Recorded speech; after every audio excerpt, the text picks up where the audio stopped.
Drums, Girls, and Dangerous Pie by Jordan Sonnenblick. Chapter 1. There's a beautiful girl to my left, another to my right. Hundreds of colored balloons are tethered down behind me, baking in the June sun. I'm wearing a brown gown that's sticking to my sweat-drenched skin, trying to keep my head straight so that my weird square cap doesn't fall off in front of the thousand people who are watching me. And of course, because I'm me, I'm spacing out. The questions are just tumbling through my mind. How did I get up here? What have I learned since September? How could my life have changed so much in only 10 months? I'm not even sure I understand the questions, much less where to begin looking for the answers. I guess a good starting point would be the longest journal I've ever written in English class. This was back in September, when I was pretty sure about life. The topic was the most annoying thing in the world, and we were supposed to write the usual one-page response to it. I sat there for a few minutes, staring at the back of Renee Albert, who's the hottest girl in the 8th grade, trying to concentrate. Unfortunately, all I could concentrate on was Renee Albert. Did I mention she's the hottest girl in the 8th grade? Miss Palma is always going on and on about brainstorming and lists and pre-writing. So I started a list of truly annoying things. Journal assignments, dull pencils, the pencil sharpener smell, Miss Palma's perfume. Why doesn't Renee Albert ever look at me? Hot girls who never look at skinny feet. Being a skinny geek. Being a skinny geek named Steven. Just then, I realized that Miss Palma was standing behind me, reading over my shoulder. I guess that's why I was being asphyxiated by her perfume. Thinking fast, I covered up my list, turned to her, and asked, "Miss Palma, can the journal be longer than a page?" "Sure, Stephen. Why? What are you thinking about creating here?" Creating here. She actually said that. Don't English teachers just slay you? My mom is actually an English teacher, but that doesn't mean I don't find my own English teachers a bit odd. Well, I'm having trouble crafting my prose. Yeah, crafting my prose. Who can play this game? What's your topic? Remember what I always say. FFF stands for form follows function. Don't you know? I want to write about a big topic. Uh, it's not exactly a thing. It's, and then it hit me. The most annoying thing in my world is my little brother Jeffrey. Wow, that's an ambitious topic. Go ahead if you need extra time. Feel free to take the project home tonight as well. Thanks, Miss Palma. A lot. Anyway, here's what I wrote. Having a brother is horrible. Having any brother would be horrible, I suppose. But having my particular brother, Jeffrey, is an unrelenting nightmare. It's not because he's 8 years younger than I am, although that's part of it. How would you like to be king of the planet for 8 glorious years, and then suddenly get demoted to vice king? It's not because he's cuter than I am, although that's part of it too. I have mouse brown, cowlicky hair, glasses that are about an inch thick, and braces that look like I tried to swallow a train wreck. He has those perfect little kid, chiclet white teeth, 20/20 vision, and little blonde ringlets like the ones on the angels you see on the posters in art class. It's not even because he hates me. He doesn't. The truth is that he idolizes me, and that's the problem. The kid follows me around like I'm Elvis or something, and while he's being much too cute and following me around, he also destroys all of my stuff, including my self-esteem and my sanity. Take, for example, the dangerous pie incident. Jeffrey has known from an early age that the worst possible thing he can do to me is to touch my drum set stuff. I have some rules about this. He may not play the drums. He may not pretend the cymbals are shields and he is a knight. He may not hide in the bass drum. And pretty much any Jeffrey to drumsticks contact is a massive no-no. But on one fateful afternoon last year, Jeffrey threw the rules out the window. On the tragic day, I came home, said hi to Mom, lugged down some milk, and headed down to the basement to practice. I was in a particularly good mood. I remember because Renee Albert had told me in the PM at homeroom that she liked my shirt, and this was such a grand occasion. I decided to take the special sticks down from their sacred perch and use them for my practice pad warm-up. In case you didn't know this, a practice pad is a thick, dense, flat piece of rubber. Usually it's glued onto a piece of wood. You practice playing drums on it because it feels a lot like playing on a real drum head. Anyhow, the special sticks would be just an ordinary pair of my favorite sticks, regal tip 5As with nylon tips. Except they had been autographed by my all-time drum hero, Carter Beaufort of the Dave Matthews Band. I once saved up all my babysitting money for a couple of months, had 2 tickets to a drum clinic Carter Beaufort was giving an hour and a half away in Philadelphia, and begged my dad to take me for 2 weeks until he finally gave in.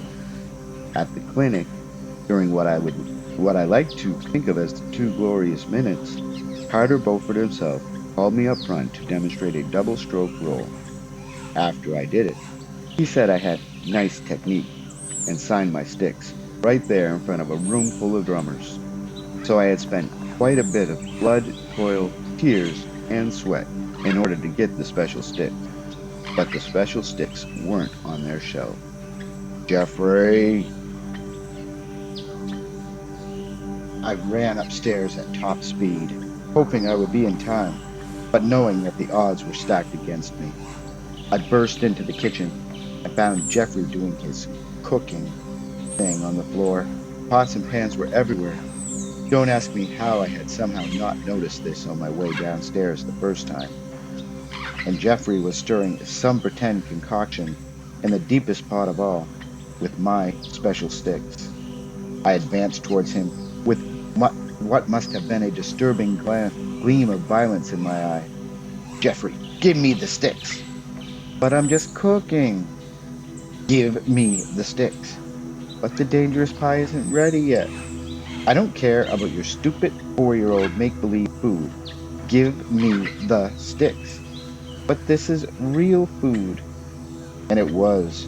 Jeffrey's dangerous pie was a zesty blend of coffee grounds, raw eggs, and their smashed shells, Coke, uncooked bacon, and 3 Matchbox racing cars. The special sticks still smell funny. Or maybe I should tell you about the Please Kill Me Mum affair.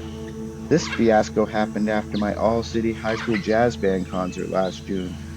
Getting into the All-City Band is a big, big deal, especially for a drummer, because there are 6 trumpeters, 5 saxes, 4 trombones, etc., but only 2 drummers. It was an even bigger deal for me last year, because I was the first 7th grade drummer ever admitted into the All-City High School Band. They even had to send a special van to the middle school just to get me and this girl named Annette Watson, who's the backup piano player. She's actually really good, but there's this 12th grade guy who's been the main pianist since he was a freshman, and he's not about to get booted by a middle school girl in his senior year.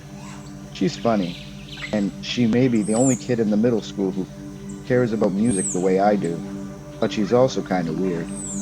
It's like she figured out how to play Beethoven and Thelonious Monk, but hasn't quite mastered the art of being a girl yet. It's not easy being the youngest guy in the band, by the way. They make fun of me all the time about my age, my size, my braces, and the way I stick my tongue out when I play. Also, everyone in the band has a cool nickname. When I first found this out at a rehearsal, the other drummer, Brian, was telling me what to call all the different people. Who's that? Well, that's the king. Who's he? The duke.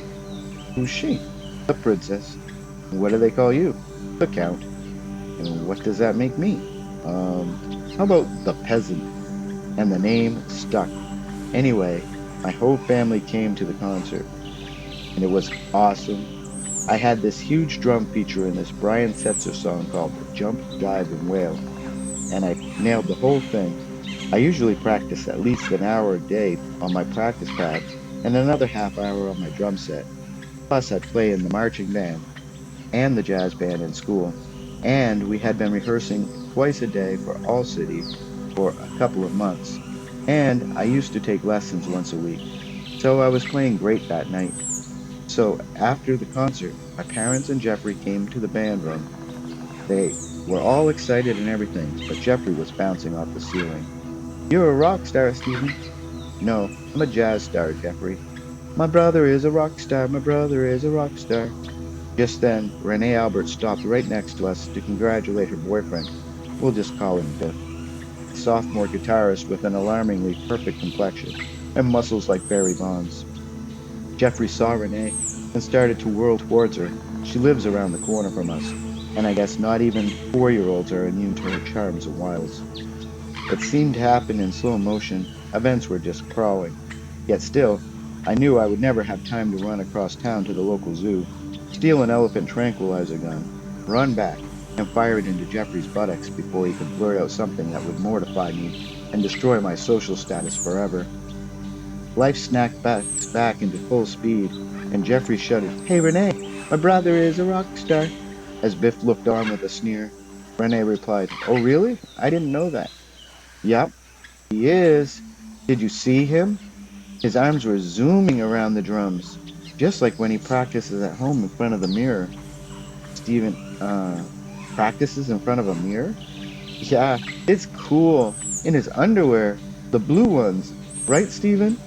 I sagged against my mom's shoulder and muttered, Please kill me, Mom. My dad tried at that point to control the situation, but by now Jeffrey had drawn a little crowd of my bandmates who were just waiting to see what else he would reveal about the peasant. My brother's great. Hey, Renee, do you want to hear a joke? What does ICUP spell? I give up. Close the bathroom door. Get it? I tried to end this torment. Come on, Jeff. It's time to go out for ice cream with Mom and Dad. Just then, Brian chimed in. He had dropped a stick during In the Mood and may have been annoyed by the big applause after my solo. Let him finish, peasant, to which Renee and my mom simultaneously turned to me and burst out. They call you peasant? Dear reader, are you starting to see a pattern here? Miss Palma gave me an A on the journal entry. She called it droll. I guess I actually managed to get some use out of Jeffrey's antics before the chaos of this year started. Looking back on those days now, I'd have eaten the dangerous pie if I could have stopped October from coming.